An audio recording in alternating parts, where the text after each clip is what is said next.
Sledging English का एक शब्द है स्लेजिंग। What is sledging? क्या होता है ये स्लेजिंग? स्लेजिंग का मतलब होता है छीटाकशी।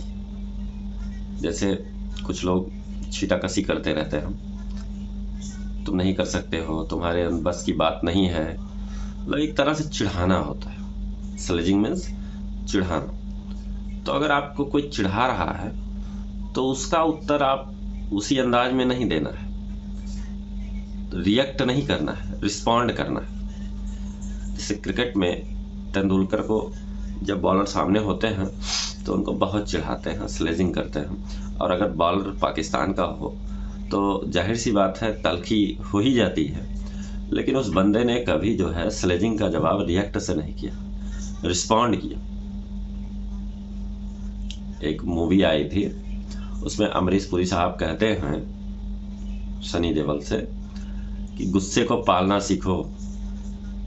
अगर आपको कोई चिढ़ा रहा है तो उस गुस्से को पालना सीखो, और उस गुस्से को पाल करके एक जगह लगा दो और वो परिवर्तन हो जाए। ये वही मूवी है जिसमें कातिया रहता है, कातिया। तो कहने का मतलब ये है कि आप अगर, वही हाथी वाली बात हो गई, कुत्ते भौंकते रहें लेकिन आप अपना काम करना है। आपको रिएक्ट नहीं करना है, आपको रिस्पॉन्ड करना है। और क्योंकि रिएक्ट करने वाला ध्यान भटक जाता है रिएक्ट करने वाले का, जबकि अगर आप जो है रिस्पॉन्ड करेंगे, पॉजिटिव रिस्पॉन्ड करेंगे, तो आपका ध्यान नहीं भटकेगा। आप अपने लक्ष्य पर काम करते रहेंगे, लगातार काम करते रहेंगे।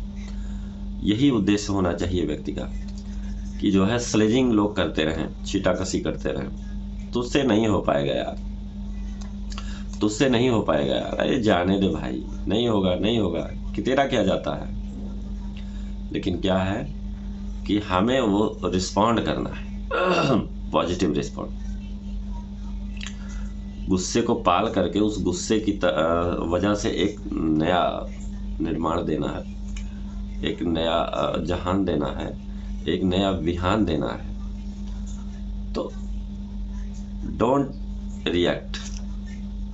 तो रिएक्ट नहीं करना है बल्कि रिस्पॉन्ड करना है। जैसे कि जिसने भी बड़ा काम किया है, जिसने भी इतिहास रचा है, वो रिएक्ट नहीं बल्कि रिस्पॉन्ड करते थे, और सही समय आने के बाद ही रिस्पॉन्ड करते थे, बीच में वो रिस्पॉन्ड नहीं करते थे।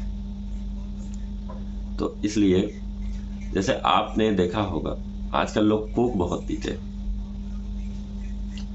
कोक पीते हैं, जल तो हमेशा पिया जाता है। तो कोक की बोतल को जब आप स्लेज करते हैं, इधर से मारते हैं, उधर से मारते हैं, इधर से हिलाते हैं, उधर से हिलाते हैं, तो क्या होता है, उसके अंदर गुस्सा बहुत भर जाता है। गुस्सा मतलब सांप की तरह फुफकारने लगता है। तो सांप की तरह जब फुफकारने लगता है तो आप उसकी बोतल को जब खोलते हैं तो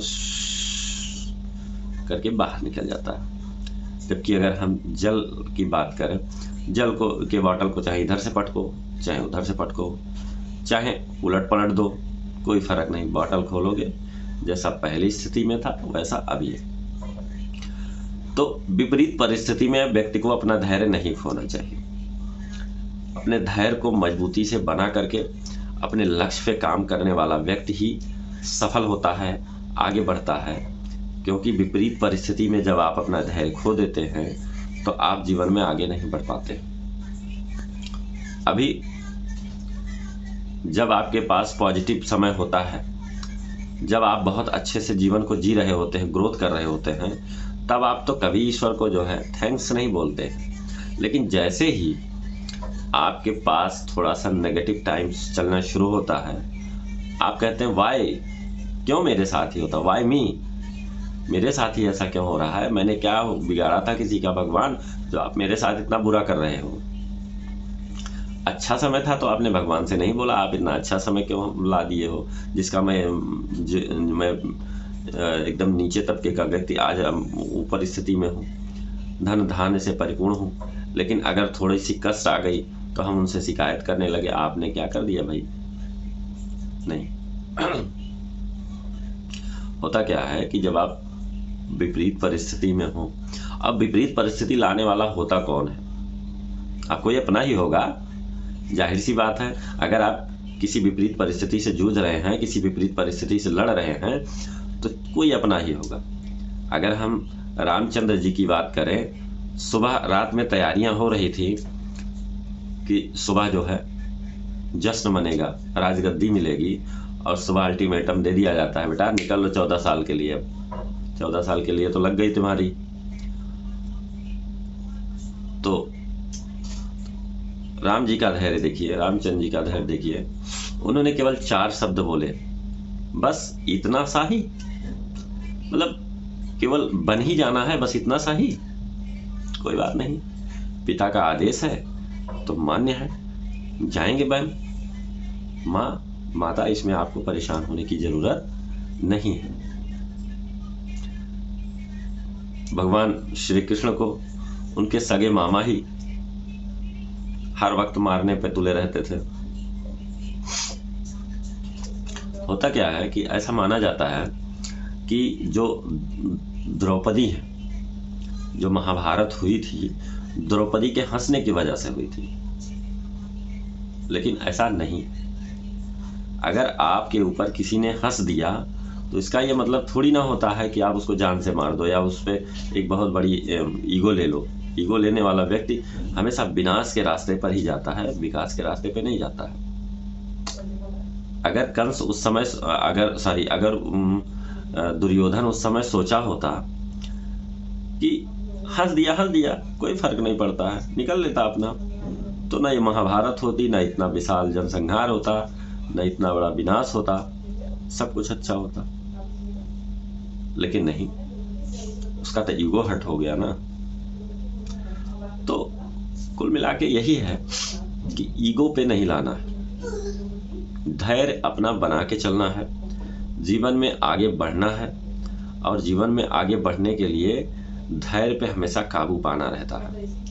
जैसे अगर आप पानी चल रहा है, पानी को बीच बीच से कटा दिया जाए, निकाल दिया जाए, तो वो पानी की जो फोर्स होता है, जो पानी की धारा होती है, वो धीमी पड़ जाती है, कहीं ना कहीं लक्ष्य तक नहीं पहुंच पाती, भटक जाती है।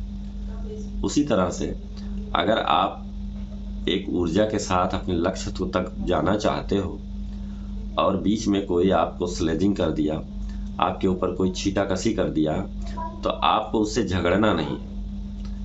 ठीक है, कोई बात नहीं। अगर किसी ने कहा कि तुम तो गधे हो भाई, अच्छा गधे हैं, आंख बंद करके सोचेंगे क्या वाकई में गधे हैं? मेरे 2 बड़े बड़े कान हैं, मेरे 4 पैर हैं, हैं क्या? नहीं है।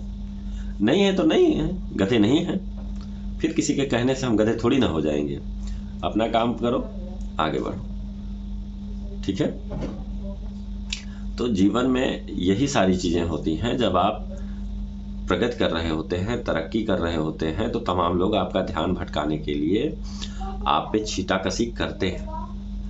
आप उस तरक्की के मार्ग को अनियंत्रित करने के लिए जो है आप पर छीटाकशी करते हैं, स्लेजिंग करते हैं। लेकिन आपको रिस्पॉन्ड करना है, आपको रिस्पॉन्ड करना है, लेकिन त्वरित रिएक्ट ना करके समय आने के बाद रिस्पॉन्ड करना है।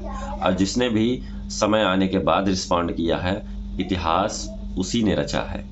तो ये आपके ऊपर जाता है कि आपको इतिहास रचना है या तात्कालिक रिएक्ट करके महाभारत जैसी विशाल जो है आपदा को लाना है।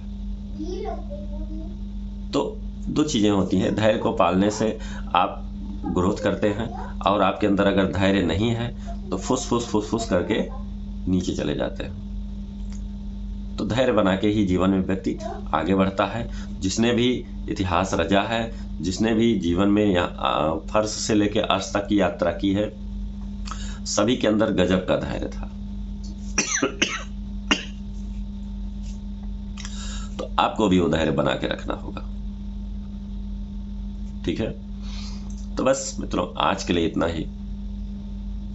शायद आपको वीडियो अच्छी लगी हो तो चैनल को सब्सक्राइब अवश्य कर लीजिएगा, और वीडियो को ज़्यादा से ज़्यादा शेयर करिए, लाइक भी कर लिया करिए।